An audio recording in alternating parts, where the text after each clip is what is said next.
Bom galera, aqui quem fala é o Tarcísio Lucas, professor de inglês, espanhol, música e jogador de RPG há mais de 20 e tantos anos. E tô aqui para falar sobre um assunto que eu gosto muito, tem uma série que já vem vindo aqui, não com uma certa periodicidade, né, mas uma coisa bem aleatória, mas já que já tá ganhando corpo com vários vídeos, que é mais um vídeo sobre o Tagmar, que é um jogo que eu adoro, que eu gosto muito. Em breve vai começar uma campanha bem longa de Tagmar no canal também, né? Eu vou começar... Já comecei, aliás, a do Malditos Goblins, vai ter do Tagmar e também do Nebula. E eu tô aqui para falar sobre um assunto que precisa ser falado, que é um assunto até certo ponto controverso, mas que eu acho que é só por falta de conhecimento do que qualquer outra coisa, que é a tabela do Tagmar. Eu estou aqui para falar do porquê essa tabela, tantas vezes criticada sem motivo, é na verdade de uma genialidade enorme. É uma coisa que estava à frente do seu tempo e que hoje, passados mais de 30 anos do lançamento do Tagmar, ou quase 30 anos do lançamento do Tagmar, por que isso merece cada vez mais o nosso respeito e por que isso rende cada vez mais consistência dentro de aventuras, testes e tudo mais. Bom, gente, primeiramente desmentir um fato que muita gente acredita. Primeiro, essa tabela do Tagmar, ela não é uma cópia do RPG Marvel Super Heroes. Muita gente acha isso, é uma coisa que vem sendo passada em alguns blogs, sites, e não é verdade. Nas palavras do próprio criador, do Marcelo Rodrigues, a inspiração da tabela é um RPG que chama Star Frontiers, que era uma tabela que nem colorida era. E eu fui pesquisar essa tabela e realmente ela é diferente, ela só tem não vou dizer uma matemática, uma mecânica que serviu de inspiração. A tabela do Marvel Super Heroes, ela lembra visualmente falando a do Tagmar, mas ela tem um funcionamento totalmente diferente, e eu posso falar isso porque eu li o Marvel Super Heroes, que eu gosto bastante desse RPG, e logo logo ele vai aparecer aqui, tá bom? Então, a tabela do Tagmar, eu estou me baseando esse vídeo num artigo que tem no site do Tagmar, na parte da Wiki, que é porque existe a tabela colorida do Tagmar. Essa tabela ela é chamada de tabela de resolução de ações. Então tem vezes que eu vou olhar para cá, galera, que eu estou acompanhando esse artigo, que é muito esclarecedor, para poder falar tudo certinho, tá? Essa tabela do Tagmar, muita gente acha complicada e não é, essa é só a parte 1, tá bom? Ela foi feita para ser mais granular, mais detalhada do que o crescimento de poder que a gente vê em jogos como D&D, em que acontece um negócio que chama abismo de poder, que conforme o personagem vai evoluindo e passando de níveis, o poder dele vai crescendo numa porcentagem muito grande, até o ponto que ele chega num nível em que adversários menores passam a ser totalmente insignificantes. E o Tagmar, essa tabela, ela é feita numa proporção, numa progressão matemática que eu não vou saber dizer para vocês, porque eu não sou muito bom com números, mas eu já experimentei isso na prática, né? Eu tenho um grupo de Tagmar, de forma que essa diferença de poder, ela seja muito mais granular, muito mais sutil, de forma que um personagem muito avançado, em um estágio muito alto, ainda assim não seja super poderoso, que ainda possa ser enfrentado. Por exemplo, o artigo ele dá algumas... Eu vou colocar nos comentários esse artigo para vocês verem. Ele dá um exemplo provando que um personagem muito avançado nos estágios, ele pode ser morto, ferido por 4 zumbis extremamente fracos.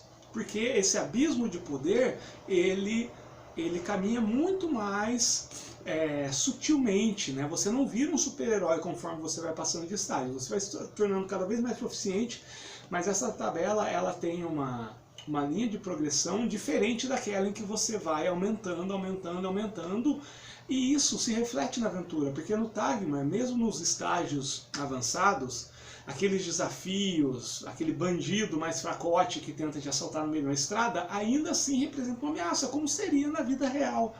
Então, nesse ponto, a tabela do Tagmar, ela faz uma simulação da realidade de uma forma muito mais precisa e exata do que esses outros sistemas. Esse é um ponto. Quando que eu uso essa tabela, para quem não conhece? Né? A gente usa para teste de habilidades. Então você tem lá os seus atributos. Quer ver? Deixa eu pegar aqui na página, já falo para vocês, tá bom?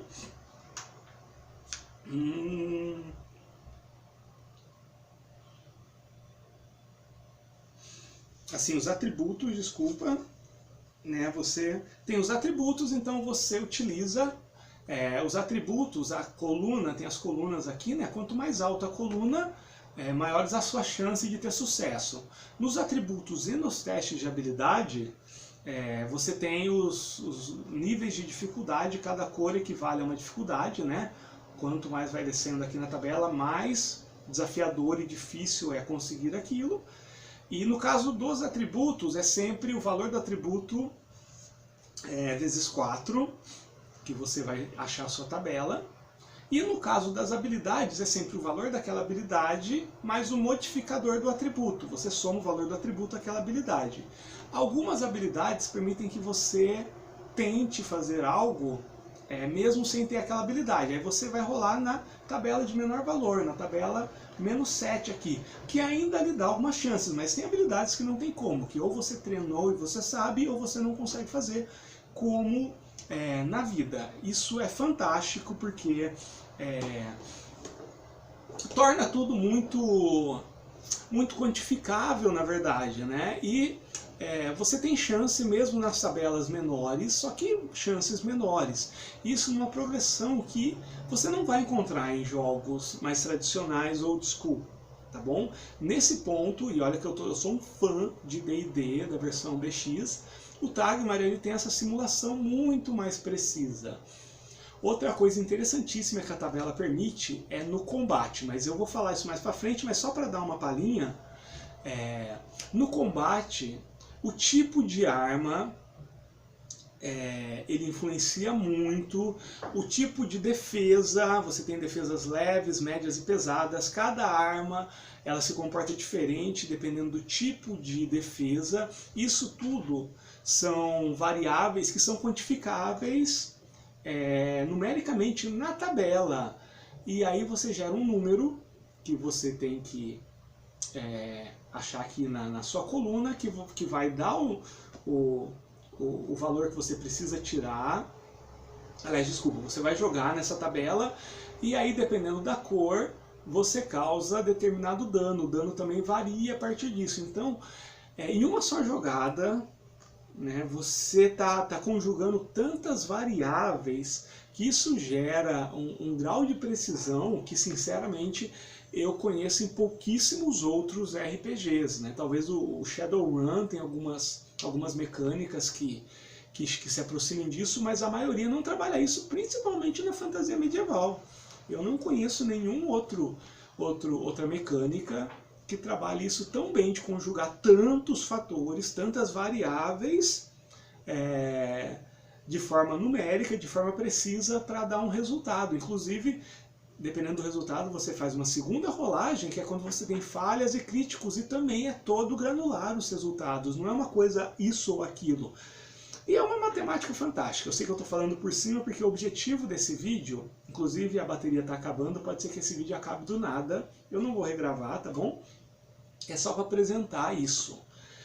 Então, essa é a parte 1. Na parte 2 eu vou começar a detalhar. Vai ter a parte 2 que eu vou falar só dos testes de atributos, a parte 3 que eu vou falar só dos testes de habilidade, a parte 4 que eu vou falar do combate, e a parte 5 que eu vou falar sobre críticos e falhas, tá bom? Então é isso. essa foi a apresentação aqui dessa série que vai falar sobre isso que eu considero um dos grandes feitos de game design, de combate, de testes na história do RPG nacional e, quiçá não, né? E com certeza, embora não tenha ganhado essa abrangência, no mundo. E está cada vez mais atual isso, e hoje em dia, com tanta opção, com tanto resgate, convidar os RPGistas nacionais a deixarem de lado essa visão superficial e, me desculpe, porca de quem não jogou, ou jogou muito pouco, dessa tabela que ela faz ela é um feito mesmo, assim, um feito de raciocínio, de inteligência, que merece sim a nossa atenção, e eu vou fazer uma série em cima disso, porque eu sei que não vai ter muitos views, mas enfim, é uma coisa que precisa, então vamos fazer.